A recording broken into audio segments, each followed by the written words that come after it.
Hello everyone, today we start next topic in chapter Indian scientist. इसमें हम Indian scientist की biography और उनके अचीवमेंट्स के बारे में पढ़ रहे हैं। तो लास्ट जो लेक्चर था उसमें हमने सुश्रुत और चरक के बारे में पढ़ा था कि सुश्रुत को father of the plastic surgery कहा जाता है। चरक को चरक क्यों कहा गया था? क्योंकि वो बहुत दूर दूर तक जाकर पैदल जाकर के वॉक करके पेशेंट का क्या करते थे, ट्रीटमेंट करते थे।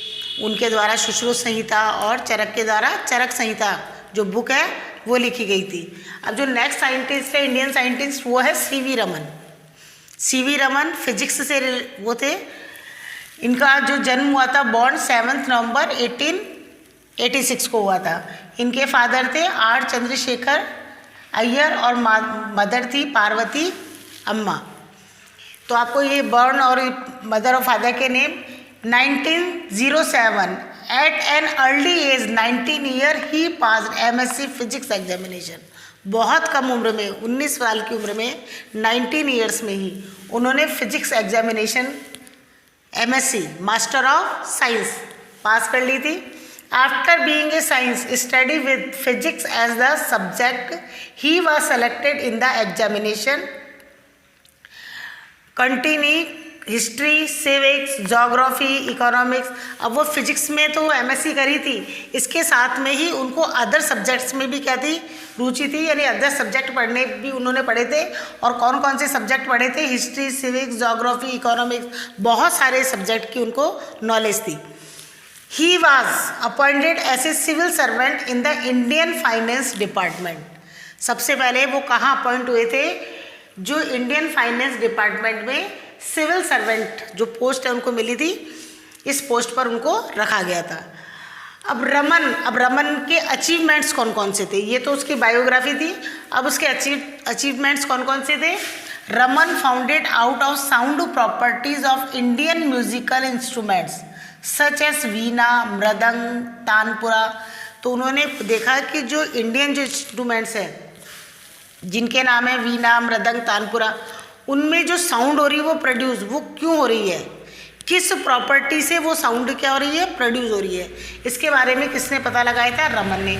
इसके अलावा फॉरेन जो म्यूजिकल इंस्ट्रूमेंट है लाइक वायलिन, पियानो, इनके अंदर जो साउंड की जो प्रोड्यूस हो रही है वो किस प्रॉपर्टी से प्रोड्यूस हो रही है, इसके बारे में भी किसने बताया था? रमन ने ही बताया था। इसके बाद he was honoured by the Nobel prize in year 1930 for the Raman effect. उनको नोबेल प्राइज मिला था 1930 में। किसके लिए? The Raman effect. उन्होंने एक थ्योरी दी थी जिसका नाम था the Raman effect.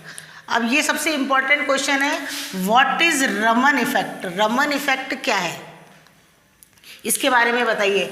According to this it is the inelastic scattering of a photon by molecules which are excited to higher vibrational of rotational energy level। कि जब भी कोई लाइट होती है वो किसी भी लिक्विड उसमें जाती है तो उन दोनों के बीच में क्या होता है? रिएक्शन होता है। और रिएक्शन होने से जो मॉलिक्यूल्स होते हैं जिसमें क्या होता है? वाइब्रेशन होता है। और वाइब्रेशन होने से रोटेशनल जो एनर्जी होती है वो बनती है। जैसे इसके बारे में हम फिजिक्स में और पढ़ेंगे। रमन ने ही जो हमको बताया फिजिक्स में कि जैसे कोई लाइट है, जैसे एयर से किस में जा रही है? वाटर में। जब भी वाटर में लाइट जाती है तो यहाँ पर दोनों की डेंसिटी क्या है? अलग है। एयर में अलग है और वाटर की डेंसिटी क्या होती है? अलग होती है। तो जब वो जाती है तो दोनों के बीच में क्या होता है? रिएक्शन होता है। लाइट और वाटर के जो मॉलिक्यूल्स हैं उनके बीच में क्या होगा? रिएक्शन होगा, जिससे क्या होगा? रोटेशनल। तो इस तरह से उसमें वाइब्रेशन होगा और रोटेशनल एनर्जी लेवल। इस तरह से आप देखेंगे कि जब भी पानी में जब लाइट पड़ती है तो इस तरह की जो वेव्स होती हैं वो क्या होती हैं? नज़र आती हैं। तो ये रमन इफेक्ट के बारे में बताया। तो इसके बारे में हम डिटेल से जो हमारा लाइट वाला चैप्टर है उसमें पढ़ेंगे। तो आपको तो केवल रमन इफेक्ट याद करना है। According to this it is the inelastic scattering of a photon. Photon किसको कहते हैं? लाइट जो आ रही है उसी को हम क्या कहते हैं? Photon by molecules which are excited to higher vibrational और रोटेशनल एनर्जी लेवल।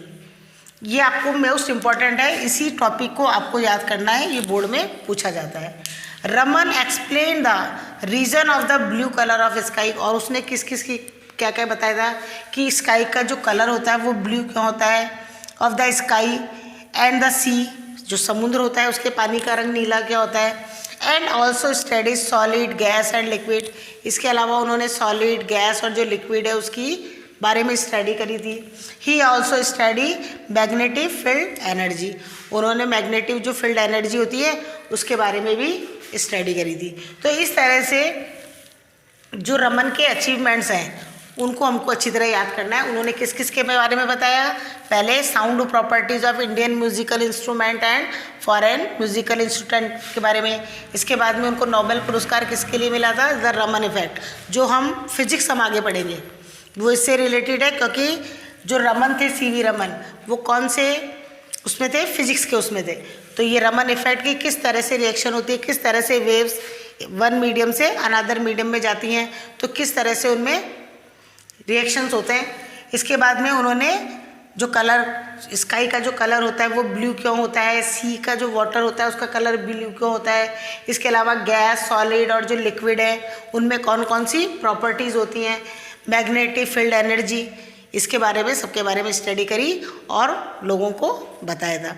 तो आज हमने सीवी रमन की जो बायोग्राफी है और उनके अचीवमेंट्स हैं उन्हीं के बारे में पढ़ा है। तो बाकी तो आपको पूरा अपनी बुक से इसकी बायोग्राफी और अचीवमेंट को पढ़ना है, लेकिन जो मेन पॉइंट है वो मैंने आपको यहाँ पर बता दी है। नेक्स्ट लेक्चर में हम डॉक्टर होमी जागीर बाबा के बारे में पढ़ेंगे। Thank you.